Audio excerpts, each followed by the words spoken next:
Hey everybody, I'm Justin with VMP Performance. You saw this car in a previous video on the dyno making over 900 to the tires. Well, the owner said, that's not enough, give me a little bit more. And we are going to do just that. So what's left on the table? Well, it has our entire Apex line from the cold air intake all the way down to the supercharger. However, had a little something in our back pocket.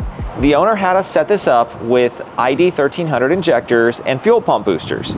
Now, you may say, how are you going to go and run E85 without a return fuel system? Well, if you recall earlier, the Apex system is all about efficiency, and this setup's very efficient. It only runs 16 and a half pounds of boost.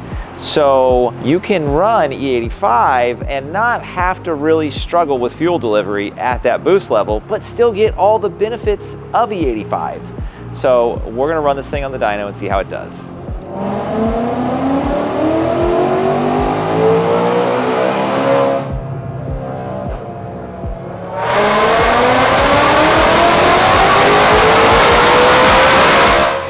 All right, that's a gain of 44 rear wheel horsepower. The Apex system is very efficient. Air temps are low, boost is low, power is way up there. Overall, this is a pretty tame setup. The owner can run 93 or E85. It's got ID1300 injectors, fuel pump boosters, no costly, complicated return fuel system. Still making almost 1,000 rear wheel horsepower, and it's doing it all with 16 and a half pounds of boost and the very efficient Apex system. I think the owner's gonna be really happy, and if you want results like this for your GT500, be sure to hit us up.